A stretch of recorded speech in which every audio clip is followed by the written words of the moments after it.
반갑습니다. 네, 오늘은 여러분께 새로운 코너를 선보여 드릴 텐데요. 이름하여 성수다! 네, 보건교사들의 성스러운 수다 시간인데요. 자녀 성교육에 대한 현직 보건교사 선생님들의 현실적이고 전문적인 이야기를 들어보는 시간을 마련했습니다. 오늘 나와주신 선생님들을 소개합니다. 안녕하세요, 선생님. 안녕하세요. 안녕하세요. 저는 지금 초등학교에서 근무하고 있고요. 이렇게 좋은 자리에서 초대해 주셔서 감사합니다. 안녕하세요. 저는 중학교에서 보건교사를 하고 있는 쫑쌤입니다. 안녕하세요. 저는 남자 중학교에서 근무하고 있는 보건교사입니다. 반갑습니다. 안녕하세요.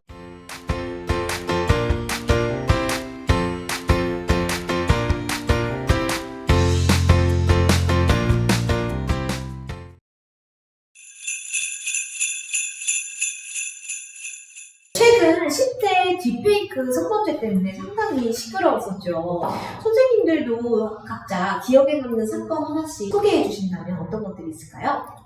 제가 먼저 말씀을 드리자면 이번에 저도 기사를 접했는데 모 여고에서 근무하고 있는 행정공무원이 알고 보니 7년 전에 그 성폭행 미제 사건의 공범이었던 사실이 드러났습니다. 이런 범죄자가 여고에서 근무를 하고 있었던 사실이 너무 놀랍고 무서운 일이 아닐 수 없고요. 가장 안전해야 할 학교에 안전 방어막이 뚫렸다고 생각을 하니까 아직도 너무 소름이 돋습니다. 저희 학교에서도 딥페이크 문제가 발생하자마자 문제의 심각성을 느끼고 9월에는 학교 경찰관을 초빙하여서 성범죄, 특히 딥페이크에 관한 대면 교육을 실시했습니다. 범죄 시 연령이나 처벌 등이 나오니까 학생들이 관심을 많이 가졌고요. 촉법소년이라는 그런 단어에 대해서 예민하게 반응하고 있더라고요.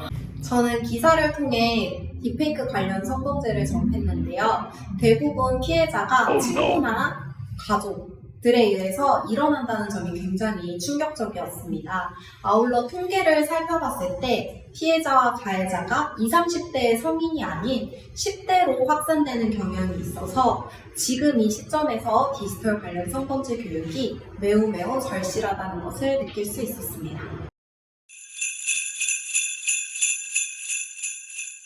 이런 기사가 나올 때마다 문제의 원인 중 하나로 지적되는 것이 바로 학교 성교육이에요. 학교 성교육이 너무 형식적이고 효과적이지 못하다. 또 아이들이 힘이 없어한다. 이런 얘기를 항상 듣는데요. 정말 학교 성교육이 실제로 어떤 수준으로 이루어지고 있는지, 왜 자꾸만 이런 문제가 제기되고 있는 것 같은지 현직 보건 선생님들의 진짜 현실적인 이야기를 좀 들어보고 싶어요. 초등 선생님부터 한번 말씀해 주시겠어요? 초등에서는 범교과로 15차시로 계획해서 실시하도록 하고 있습니다. 성교육을. 근데 초등학교에서는 보건에 대한 그 교육과정 자체가 없기 때문에 그 성교육을 할 때 사실 이 성취 기준을 마련하는 것이 상당히 어려운 부분이 있습니다. 그래서 저는 체육교과나 아니면 중등 성취 기준을 참고해가지고 수업을 계획하고 실시하고 있습니다. 학교에서 수업을 할 때는 성에 대한 개념과 생식기에 대한 해부학적인 명칭, 그리고 임신의 과정, 성폭력 예방 정도의 수업이 이루어지고 있고요. 성이라는 그 주제 자체가 매우 어렵기 때문에 제가 혼자서 이걸 수업을 계획하고 실시하기는 매우 어렵습니다. 그래서 저는 다른 선생님들이랑 함께 교원학습 공동체라는 것을 조직하고 운영하면서 많이 배우고 있고요. 수업 나눔과 같은 그런 모임에도 적극적으로 참여를 해서 다양한 수업을 접하고 벤치마킹을 하고 있습니다. 그러면 중학교는 어떤지 한번 들어볼까요? 저는 일단 덮어놓고 피임교육부터 일단 시작합니다. 생식기나 임신, 출산에 관해서는 이미 초등학교에 너무 잘 배워가지고 학생들이 일단 퀴즈를 통해서 지식 정도를 먼저 파악하고 잘못 알고 있는 거를 수정해주는 정도로 하고 있고요. 중등에서는 무엇보다 신체적인 접촉이나 이성 간의 예의, 그리고 성적 자기결정권에 대해서 많이 교육하는 편입니다. 어떤 성적 자기결정권에서 가질 수 있는 자기의 동의의 의미를 찾고 허용할 수 있는 신체 접촉 정도를 학생들이 참여할 수 있는 활동 수업을 통해서 의미를 많이 찾아가는 편이고요. 최근에는 딥페이크 문제가 많이 생겼기 때문에 디지털 성폭력에 관한 교육도 추가해서 하고 있습니다. 주로 토익 수업을 많이 하는 편입니다. 그래서 학생들 스스로 성적인 그런 의미에 대해서 찾아볼 수 있도록 노력하고 있습니다. 성교육 같은 경우에는 교육 과정 안에서 이제 실시를 하되 실제적이고 근거를 기반해서 교육을 하고 있습니다. 법이나 사례, 뉴스, 통계를 많이 활용하는 편이고요. 그리고 무엇보다 이 시기 학생들은 성에 대해서 재미나 흥미 위주로 접근하는 경향이 강하기 때문에 이제 피임이나 월경 같은 방법적인 면을 다루기도 하지만 생명에 대한 소중함이나 책임감, 상대방의 인권에 대해서 많이 다루려고 노력을 합니다. 예를 들어 부모님들로부터 설문조사를 받아서 나의 임신 이야기, 나의 출생 이야기 등을 이제 받아서 그 내용을 바탕으로 수업을 하면 학생들이 더 의미 있게 성에 대해서 이해하는 것 같았습니다.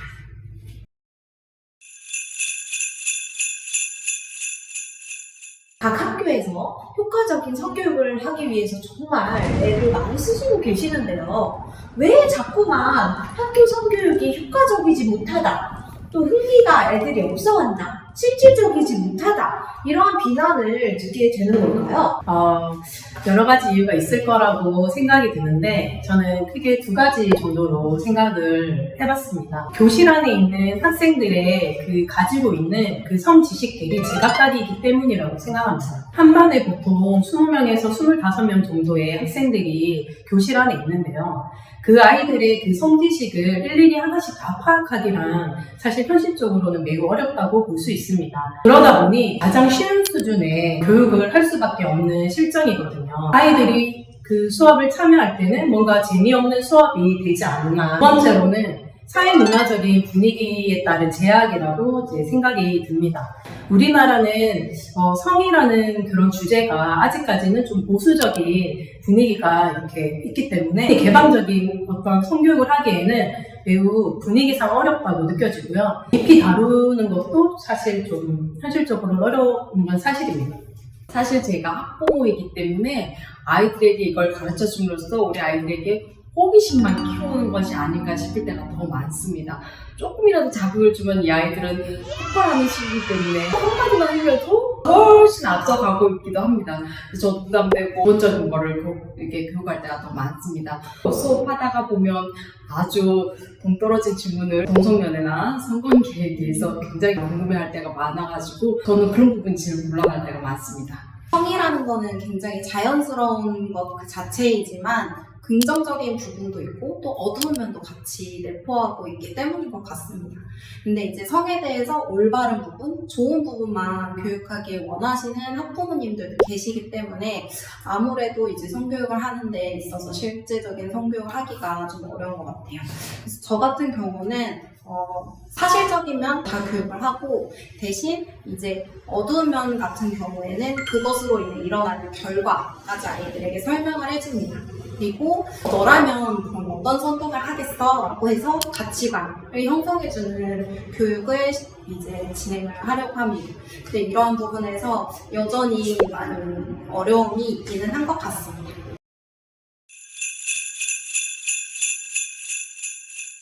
네, 사정이 이렇다 보니까 가정에서의 성교육이 중요하다, 이런 생각도 드는데요.